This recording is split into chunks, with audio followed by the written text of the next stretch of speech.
നമസ്കാരം. ഇന്നത്തെ വീഡിയോയിലേക്ക് എല്ലാവർക്കും സ്വാഗതം. ഒരു അടിപൊളി ഡ്രോസ്ട്രിങ് പൗച്ച് ട്യൂട്ടോറിയലാണ് ഇന്നത്തെ വീഡിയോ. ഈസിയാണ് ഉണ്ടാക്കാനായിട്ട്. 2 സ്ക്വയർ പീസസ് എടുക്കുക. ഒരു 5x5 ഇഞ്ച് ഒക്കെയുള്ള അല്ലെങ്കിൽ ഒരു 5x4 ഇഞ്ച് വേണമെങ്കിലും എടുക്കാം. അപ്പോൾ അതിൻ്റെ wrong portion and right portion ഉണ്ടല്ലോ, അത് അതിലെ ടോപ്പ് പാർട്ട് എടുത്തിട്ട് 2ആയിട്ട് മടക്കി ഇങ്ങനെ ഒന്ന് സ്റ്റിച്ച് ചെയ്ത് കൊടുക്കുക. അപ്പോൾ 2 തുണിയും നമ്മൾ അതുപോലെ തന്നെ സ്റ്റിച്ച് ചെയ്ത് എടുത്തിട്ടുണ്ട്. ഇനി റൈറ്റ് ഓൺ റൈറ്റ് വെക്കുക. അതിന് ശേഷം ആ എൻഡ് ഒന്ന് തയ്ച്ചു കൊടുക്കുക. തയ്ച്ചു കൊടുക്കുമ്പോൾ ശ്രദ്ധിക്കുക, ഫോൾഡിങ്ങിൻ്റെ മുകളിൽ കൂടെ തയ്ക്കരുത്. ആ പെർട്ടിക്കുലർ പോയിന്റ് വരെ മാത്രമേ സ്റ്റിച്ച് ചെയ്യാൻ പാടുള്ളൂ. ഓക്കെ. പിന്നെ ആ 3 ഓപ്പണിങ്സ് അതുപോലെ തന്നെ ഫിനിഷ് ചെയ്യുക. താഴ്ഭാഗം ഇതുപോലെ തന്നെ ഫിനിഷ് ചെയ്ത് കൊടുക്കുക. അതിന് ശേഷം എന്ത് ചെയ്യണം, അവിടെ ഒന്ന് കട്ട് ചെയ്ത് കൊടുക്കുക. അതായത് എവിടെയാണോ നമ്മുടെ സ്റ്റിച്ച് എൻഡ് ചെയ്തത്, ജസ്റ്റ് ആ ഫോൾഡിങ്ങിൻ്റെ താഴെയല്ലേ എൻഡ് ചെയ്തത്, അവിടെ ഒന്ന് കട്ട് ചെയ്ത് കൊടുക്കുക. പിന്നെ അതിന് ശേഷം അകമ്പുറം തിരിക്കുക. അപ്പോൾ താഴ്ഭാഗം കൂടി സ്റ്റിച്ച് ചെയ്തെടുക്കുക. അകമ്പുറം തിരിക്കുന്ന സമയത്തുണ്ടല്ലോ, എല്ലാ വീഡിയോയിലും പറയുന്ന പോലെ തന്നെ കോർണേഴ്സ് ഒന്ന് കട്ട് ചെയ്ത് കൊടുക്കുക. അപ്പോൾ അത് കോർണേഴ്സ് പെർഫെക്റ്റായിട്ട് അകമ്പുറം തിരിക്കാനായിട്ട് നമുക്ക് സാധിക്കും. ഓക്കെ. അപ്പോൾ ഇതൊരു മടിച്ചുകളുടെ ഓപ്ഷനാണ് കേട്ടോ.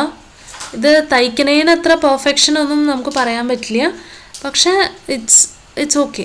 അപ്പോൾ നമ്മുടെ പൗച്ച് റെഡി ആയിട്ടുണ്ട്. ഇനി ഡ്രോ സ്ട്രിങ് മാത്രം കയറ്റിയാൽ മതി. 2 ത്രെഡ് കയറ്റണം. അപ്പോൾ അതെങ്ങനെയാണെന്നുള്ളത് കുറച്ചും കൂടി മുന്നോട്ട് പോകുമ്പോൾ നമുക്ക് കാണാം. അടുത്തൊരു മെത്തേഡ് എന്ന് പറഞ്ഞു കഴിഞ്ഞാൽ, കുറച്ചും കൂടി തയ്ക്കുന്നതിന് കുറച്ചുകൂടി എന്താ പറയുക, ഒരു പെർഫെക്ഷൻ വേണമെന്ന് ആഗ്രഹിക്കുന്നവർക്കുള്ള മെത്തേഡാണ് ഇത്. ഓക്കെ. അപ്പോൾ ഒരു റെക്റ്റാങ്കുലർ പീസ് എടുത്ത് 2ആയിട്ട് മടക്കുക. മടക്കി കഴിയുമ്പം കിട്ടുന്ന മെഷർമെൻറ്റ്സ് എന്ന് പറയുന്നത് വീണ്ടും ഒരു 5x5 ഇഞ്ച് സ്ക്വയർ ആയിരിക്കണം. ഓക്കെ. 5x5 അല്ലെങ്കിൽ 5x6 എന്ന് വേണമെങ്കിൽ പറയാം. ഓക്കെ. അപ്പോൾ ഇതുപോലെ 2ആയിട്ട് മടക്കുക. അതിന് ശേഷം കഴിഞ്ഞ വീഡിയോയിൽ നമ്മൾ ചെയ്തത് എന്താ, ആദ്യം ഫോൾഡ് ചെയ്തു, എന്നിട്ട് സ്റ്റിച്ച് ചെയ്ത് കൊടുത്തു. ഇവിടെ തിരിച്ചാണ്. ഇങ്ങനെ 2ആയിട്ട് മാർക്ക് ചെയ്തിട്ട് സ്റ്റിച്ച് ചെയ്ത് കൊടുക്കുക. ഇങ്ങനെ ഒന്ന് തുറക്കുക, എന്നിട്ട് ഒന്ന് ഫോൾഡ് ചെയ്യുക, എന്നിട്ട് അതിൻ്റെ എൻഡിൽ കൂടെ ഒന്ന് സ്റ്റിച്ച് ചെയ്ത് കൊടുക്കുക. ലാസ്റ്റ് പേഴ്സൻ്റ് ആക്കിയപ്പോൾ എങ്ങനെ, ആദ്യം ഫോൾഡ് ചെയ്തിട്ട് പിന്നെ അതിൻ്റെ സൈഡ് അറ്റാച്ച് ചെയ്തു. ഇതങ്ങനെയല്ല, ആദ്യം സൈഡ് അറ്റാച്ച് ചെയ്യുക. അറ്റാച്ച് ചെയ്യുമ്പോൾ ശ്രദ്ധിക്കുക, മുഴുവൻ അങ്ങേ അറ്റം വരെ സ്റ്റിച്ച് ചെയ്ത് കൊടുക്കരുത്. കുറച്ച് പോർഷൻ വിട്ട ശേഷം ഒന്ന് ഫോൾഡിങ് കൊടുത്തിട്ട് സ്റ്റിച്ച് ചെയ്തെടുക്കുക. എൻഡിൽ കൂടെ സ്റ്റിച്ച് ചെയ്തെടുക്കുക. ഇനിയിപ്പോൾ എന്താ, അകമ്പുറം തിരിച്ചു.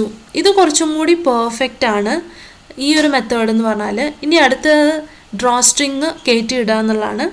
അതും വളരെ ഈസിയാണ്. ഒരു സേഫ്റ്റി പിൻ യൂസ് ചെയ്തിട്ട് കയറ്റിയിടുക. അപ്പോൾ ഈ ഒരു പോയിന്റിൽ നിന്ന് കയറ്റി അടുത്ത ആ പോയിന്റിൽ കൂടെ ഇറക്കണം. അപ്പോൾ സേഫ്റ്റി പിൻ ഈ ത്രെഡിൽ കൂടെ കയറ്റുന്ന സമയത്ത്, ത്രെഡ് എന്ന് പറഞ്ഞാൽ ഞാനിവിടെ യൂസ് ചെയ്തിരിക്കുന്നത് ലേസാണ്. ഒന്ന് ലേസാണ് യൂസ് ചെയ്യുന്നത്, അടുത്തത് പൈപ്പിംഗ് ത്രെഡാണ്. അപ്പോൾ ഇത് രണ്ടായാലും നിങ്ങൾ ശ്രദ്ധിക്കേണ്ട ഒരു കാര്യമുണ്ട്.